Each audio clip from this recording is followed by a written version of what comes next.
Ration card bank account দেবে এটা আমাদের কোথাও বলা নেই। এখন ব্যাপার হচ্ছে যে সেন্ট্রাল গভর্নমেন্টের কি প্রকল্প বা যে ভাবনা চিন্তা সেটা আমরা জানি না, আমাদের কাছে এইভাবে আসেনি। কারণ আধার কার্ড তো দেয়া আছে, কেওয়াইসি ভ্যালিডেট করা থাকলে আপনি ইচ্ছে করলেই সেখান থেকে ব্যাংক অ্যাকাউন্ট জেনারেট করতে পারেন। আমাদের কাছে তো আলাদা করে ব্যাংক অ্যাকাউন্ট চাওয়ার কোনো প্রশ্ন ওঠে না। আর এই ব্যাপারে আমাদের কাছে কোনো রকম পত্র আলাপও হয়নি বা ভারবাল কিছু হয়নি। মানে এই রেশনের ভর্তুকি বা সরাসরি গ্রাহকদের ব্যাংক অ্যাকাউন্টে দেবে এটা খাইয়ে দিয়েছে কেউ খবর, কিন্তু এই ধরনের কোনো ভাবনা এখনো আসেনি। কেন এটা তো শুধু বেঙ্গলের জন্য হবে না, ওটা সব জায়গার জন্য হবে। কিন্তু আমাদের তো এখানে দুরকম ব্যাপার আছে না, রাজ্যেরও একটা খাদ্য সুরক্ষা আছে।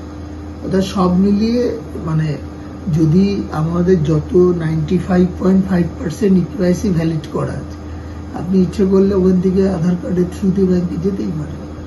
কিন্তু বিষয়টা হচ্ছে এখন পর্যন্ত কেন্দ্রীয় সরকার আপনাদের কিছুই বলেনি, ভর্তুকি দেওয়া বা লিঙ্ক করে কিচ্ছু বলেনি।